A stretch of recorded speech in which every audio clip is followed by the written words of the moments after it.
1132 करोड़ रुपए आवंटित किए गए थे, जिसे प्रधानमंत्री जी ने बढ़ाकर 10,033 करोड़ रुपए कर दिए हैं, जो 9 गुना ज़्यादा है। बिहार में रेलवे का 100% विद्युतीकरण किया जा चुका है तथा बिहार के 92 स्टेशनों का अमृत भारत स्टेशन योजना के तहत पुनः निर्माण किया जा रहा है।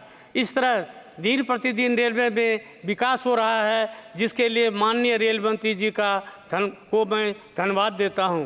महोदय, मैं आपके माध्यम से अपने संसदीय क्षेत्र सुपौल की मुख्य लंबित मांगों की ओर माननीय रेल मंत्री जी का ध्यान आकृष्ट करना चाहता हूं।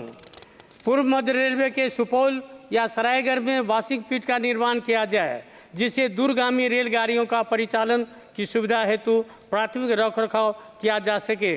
साथ ही सहरसा जंक्शन में रेलवे लाइन की कमी है तथा खाली रेक सुपौल ही में रखा जाता है।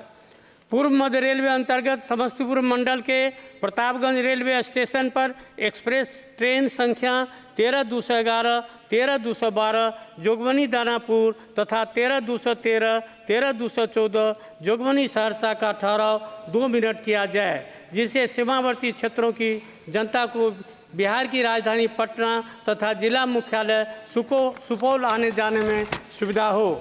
महोदय, गाड़ी संख्या 12-553, 12-554 वैशाली एक्सप्रेस का विस्तार सहरसा से सुपौल या सरायगढ़ तक किया जाए। गाड़ी संख्या 15-289, 15-280 पूर्वैया एक्सप्रेस का विस्तार सहरसा से सुपौल या सरायगढ़ तक किया जाए। गाड़ी संख्या 14-603, 14-604 अमृतसर सहरसा जनसाधारण एक्सप्रेस सहरसा जंक्शन पर 21 घंटा से अधिक खड़ी रहती है, जिसका प्राथमिक रखरखाव भी अमृतसर में ही किया जाता है। इसलिए इसका विस्तार सुपौल होते हुए फारिसगंज या जोगबनी तक किया जाए। गाड़ी संख्या 12-567, 12-568 पटना सहरसा राजरानी एक्सप्रेस का विस्तार 2 दिन छोड़कर 5 दिन सुपौल या सरायगढ़ तक किया जाए। उस ट्रेन का लाईओवर सहरसा में 14 घंटा 40 मिनट यानी पूरी रात वह गाड़ी खड़ी रहती है तथा मात्र सप्ताह में 2 दिन प्राथमिक रखरखाव सहरसा में होता है। गाड़ी संख्या 13-227, 13-228 सहरसा राजेंद्र नगर इंटरसिटी एक्सप्रेस का प्राथमिक रखरखाव का कार्य दानापुर मंडल में राजेंद्र नगर में ही किया जाता है, इसलिए इसका विस्तार सुपौल या सरायगढ़ तक किया जाए। गाड़ी संख्या 12-203, 12-204 सहरसा अमृतसर गरीब रथ का परिचालन 7 अगस्त 2024 से LHB रेक से किया जाएगा। इसका प्राथमिक रखरखाव का कार्य अमृतसर में ही किया जाता है, इसलिए सुपौल तक इसका विस्तार किया जाए। महोदय, कटिहार से फारबिसगंज दरभंगा होते हुए नई दिल्ली या आनंद विहार तथा दरभंगा से फारबिसगंज कटिहार होते हुए गुवाहाटी के लिए एक नई ट्रेन चलाया जाए। पैसेंजर गाड़ी संख्या 5-523, 5-524 सहरसा सरायगढ़ डेमू को सहरसा से 14 बजे खोल करके इसका विस्तार फारबिसगंज तक किया जाए और वापसी में जनहित का मेल हेतु 22-23 बजे तक सहरसा पहुंचाया जाए, जिससे अन्य ट्रेनों को पकड़ने में सुविधा मिलेगी। गाड़ी संख्या 13-205, 13-206 सहरसा पाटलिपुत्र जनहित एक्सप्रेस को एक अतिरिक्त रेक देकर पटना से रात्रिकालीन ट्रेन के रूप में चलाया जाए। साथ ही इसका विस्तार सहरसा से आगे सुपौल होकर सरायगढ़ या फारबिसगंज तक हो। ट्रेन का रखरखाव दानापुर मंडल में हो। गाड़ी संख्या 13-163, 13-164 सियालदह सहरसा हाटे बाजारे एक्सप्रेस का सुपौल तक विस्तार किया जाए। समस्तीपुर मंडल अंतर्गत निर्मली रेलवे स्टेशन एवं घुघरिया रेलवे स्टेशन के बीच बेल्ही में हॉल्ट बनाया जाए।